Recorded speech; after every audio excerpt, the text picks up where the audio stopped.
ఇక వరంగల్ జిల్లాలో ధాన్యం కొనుగోలు ప్రక్రియలో జరుగుతున్న జాప్యంపై అన్నదాతలు ఆగ్రహం వ్యక్తం చేస్తున్నారు. పంట చేతికొచ్చి రోజులు గడుస్తున్నా కొనుగోలు కేంద్రాల్లో ధాన్యం పేరుకుపోవడంతో రైతులు రోడ్డెక్కి నిరసన తెలుపుతున్నారు. ఒకవైపు ప్రభుత్వం రికార్డు స్థాయిలో కొనుగోలు చేస్తున్నామని చెబుతుంటే మరోవైపు రైతుల ఇబ్బందులపై విపక్షాలు విమర్శలు కురిపిస్తున్నాయి. క్షేత్రస్థాయిలో ప్రభుత్వ చర్యలపై రైతులు ఏమంటున్నారు అనే దానిపై మరిన్ని అప్డేట్స్ మా ప్రతినిధి శ్రీనివాస్ లైవ్ ద్వారా అందిస్తారు. చెప్పండి శ్రీనివాస్. Good morning Kavya. ఏదైతే వడ్ల కొనుగోలులో జాప్యం, ప్రభుత్వ నిర్లక్ష్యం అయితే గుర్తొచ్చినట్టు కనిపిస్తుందని చెప్పుకోవచ్చు.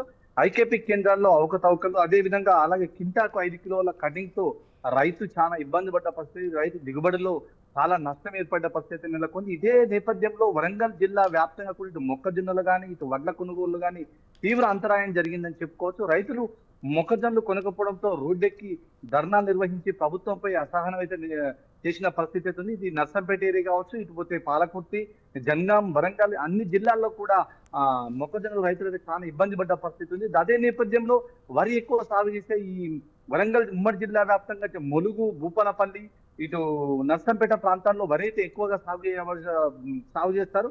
ఆ నేపథ్యంలో ఈ రోజు వరకు కోసి 40 రోజులు అయినా కూడా కళ్ళాల్లో ఉంచిన ధాన్యాన్ని ఈ రోజు వరకు కూడా ప్రభుత్వం లిఫ్ట్ చేయకపోవడంతో రైతులు చాలా ఆందోళన చెందిన పరిస్థితి ఉంది. ఇదే విధంగా నిన్న జయశంకర్, భూపాలపల్లి జిల్లాలో కాటారం మండలంలో రైతులు ధాన్యాన్ని తీసుకొచ్చి రోడ్డు మీద పోసి పెద్ద ఎత్తున ధర్నా అయితే నిర్వహించారు. ఇదే నేపథ్యంలో నిర్వహించిన నేపథ్యంలో అక్కడ పోలీసులు వచ్చేసి రైతులపై కేసు నమోదు చేసిన పరిస్థితి నెలకొంది.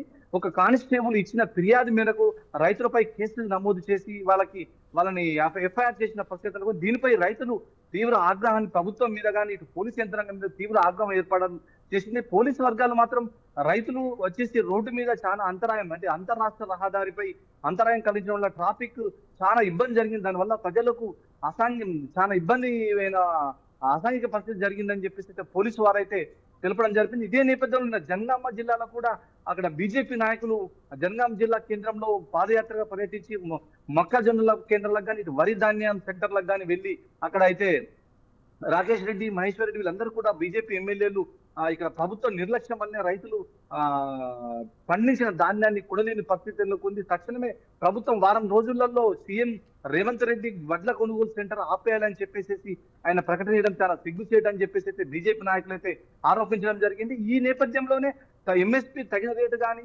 కింటాకు 100 కిలోలకు 5 కేజీలు కటింగ్ తో పాటు రిసిప్ట్ ఇవ్వడంలో ఐకేపీ సెంటర్ వాళ్ళు జాప్యం చేయడం కానీ, దీని పర్యవేక్షణలో ఇటు జిల్లా యంత్రాంగం కానీ, జిల్లా కలెక్టర్ కానీ, మన ఐకేపీ ఏపీఓ కానీ, పిఓ కానీ, పీడీ కానీ, నెక్స్ట్ పోతే ఈ వరి ధాన్యం కొనుగోలు సంబంధించిన అధికారులు, జిల్లా అధికారులు ఎవరు క్షేత్ర స్థాయిలో పర్యటించకపోవడంతో ఈ వరి కొనుగోలు జాప్యం తీవ్రమైందని చెప్పుకోవచ్చు. దీనిపై చాలా మంది రైతులు రోడ్డెక్కి వరిని రోడ్డు మీద పోసి నిప్పంటించి కూడా ధర్నాలు నిర్వహించి కూడా ప్రభుత్వంలో చలనం లేదని చెప్పేసి అయితే ప్రతిపక్షాలు గట్టిగానే ఆరోపించడం జరుగుతుంది. దీనిపై ఇప్పటికైనా రాష్ట్ర ప్రభుత్వం మేల్కొని ధాన్యాన్ని మొత్తం తక్షణమే కొనుగోలు చేయాలని చెప్పేసి అయితే ప్రతిపక్షాలు కానీ ఇటు రైతులు కానీ ప్రభుత్వాన్ని డిమాండ్ చేసిన పరిస్థితి ఉంది. ఇదే నేపథ్యంలో ఈ రైతులకు సకాలంలో అమాలీలు సహకారంగా లేకపోవడంతో పండించిన ధాన్యం 40 రోజులు అక్కడనే ఉంచి వాళ్ళు నిరీక్షణ చేసిన పరిస్థితి అవుతుంది. ఈ నేపథ్యంలోనే లారీల కొరత కూడా ఏర్పడడంతో దీని జాప్యం తీవ్రమందని చెప్పుకోవచ్చు. ఇదే నేపథ్యంలో ఈ రానున్న ఇంకో 10-15 రోజుల్లో రోని కార్త్ ఎంటర్ అయింది. నెక్స్ట్ పోతే మృగశిర కూడా వస్తుంది, వర్షాలు స్టార్ట్ అవుతాయి. కానీ ఇంతవరకు వడ్ల కొనుగోలు సెంటర్లని వడ్ల ధాన్యాన్ని ఇంతవరకు లిఫ్ట్ చేయడం పోతో రైతులు అయితే చాలా ఆవేదన వ్యక్తం చేసుకుంటూ మా పరిస్థితి ఎవరికి చెప్పాలా, చావా బతుక, ఈ వడ్లు ఆరుగాలం పండించిన రైతులు వడ్లని లిఫ్ట్ అంటే ప్రభుత్వం కొనుగోలు చేయకపోతే మాకు మందు డబ్బా చావే శరణ్యం అని చెప్పేసి రైతన్నలు కన్నింటి పర్యంతమైన పరిస్థితి ఉంది. Kavya, thank you Srinivas, thank you for the updates.